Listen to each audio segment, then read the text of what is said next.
Alors ça y est, nous entrons dans cette époque où nos données bancaires vont se monétiser. Bonjour Charles Gatine, vous êtes PDG de Pélide, acteur européen de la FinTech qui est spécialisé dans l'analyse de la donnée bancaire.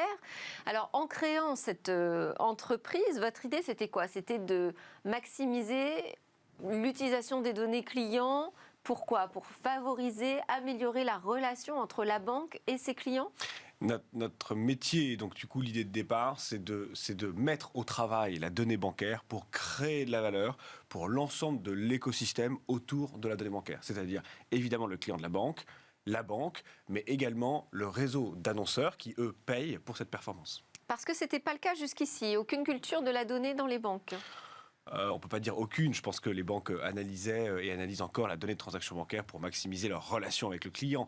Néanmoins, c'est la première fois que cette donnée est monétisée à des acteurs externes, que sont les annonceurs, au profit des consommateurs. Alors, au profit des consommateurs, donc je n'ai pas tout à fait répondu à ma question. C'est quoi? C'est pour améliorer la communication entre la banque et ses clients? Je pense qu'aujourd'hui, la banque a beaucoup d'enjeux de satisfaction de clients. Elle est face à une pression concurrentielle qui est de plus en plus forte, de la part de plus petits acteurs, mais également d'acteurs plus gros. Et donc, son enjeu, c'est de créer un maximum de valeur extrêmement tangible pour le consommateur. Est-ce qu'il y a des contraintes réglementaires particulières quand on parle de données bancaires? Alors, il n'y a pas de contraintes particulières réglementaires. Néanmoins, il y a des lois qui régissent l'utilisation de cette donnée. La première, c'est la DSP2. La DSP2, c'est très simple à comprendre. C'est l'Europe...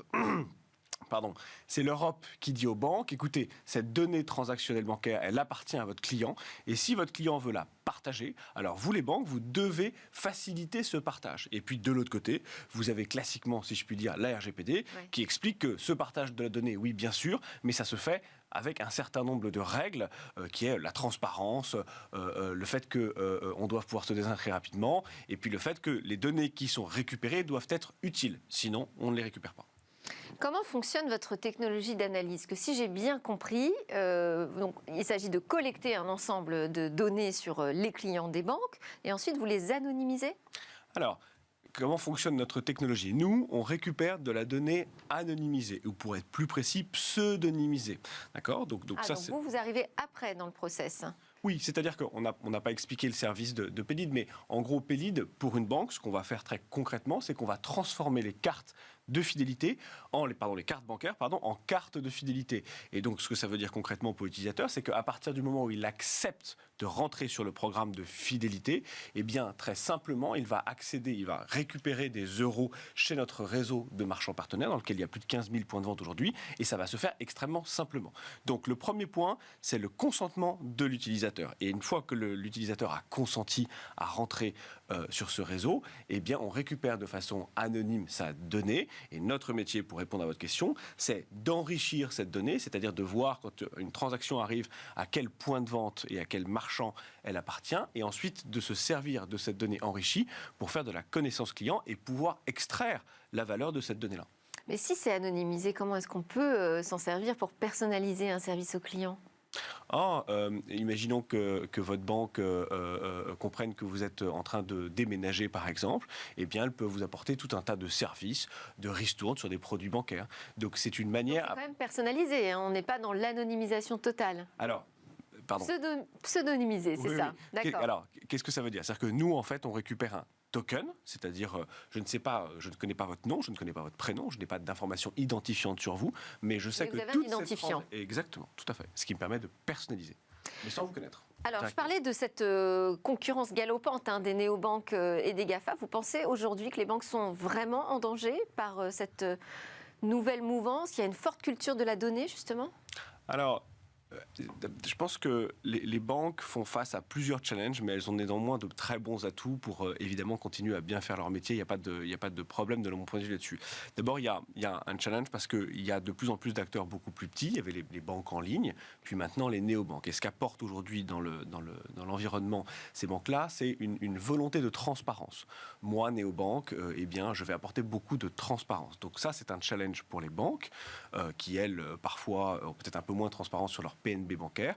Et puis, de l'autre côté, il y a finalement des acteurs beaucoup plus gros, qu'on appelle les géants de la tech, dans lesquels on va évidemment retrouver des gens comme Google, comme Apple ou Amazon aux États-Unis, qui commencent, entre guillemets, de plus en plus à venir s'inviter dans le paysage de la donnée bancaire. Et pour le commun des mortels, ce qu'il voit, lui, en France et en Europe, c'est évidemment le paiement par mobile qui prend dans cette période-là de plus en plus d'essor.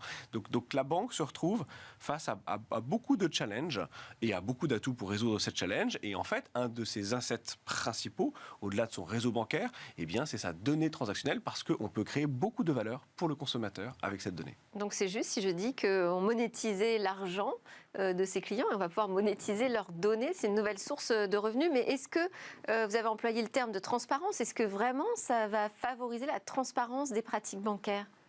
Non, notre service ne va pas directement rendre les services bancaires transparents. Je dis juste que les banques doivent être de plus en plus transparentes. Notre service est sur un autre... Oui, mais ma question, c'est est-ce que ces pratiques de valorisation de la donnée, de monétisation, ne vont pas justement à l'encontre d'un besoin de davantage de transparence dans la relation banque-client? Non, encore une fois, je ne pense pas, puisque à partir du moment où vous avez un consentement éclairé sur mon type de service, eh bien, vous êtes transparent avec le consommateur.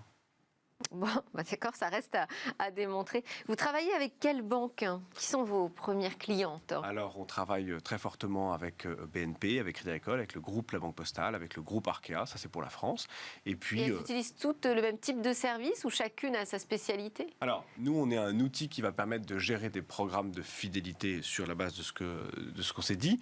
Et après, on donne accès à beaucoup d'outils pour personnaliser ces services. Vous voyez, par exemple, il y a des banques qui reversent, qui donnent la possibilité aux consommateurs de reverser cet argent à des associations. Donc, c'est une manière de différencier son programme avec la technologie Pélide. Très bien, merci beaucoup Charles de Gatine. Moi, ce que je retiens, c'est que la carte bancaire va pouvoir se transformer en carte de fidélité. On va augmenter votre pouvoir d'achat. C'est une bonne nouvelle. Très bien. Merci encore Charles Gatine, PDG de Pélide, pour cet éclairage sur les enjeux économiques autour de la data dans le système bancaire. Nous, c'est l'heure de notre talk. On va plonger dans l'innovation française.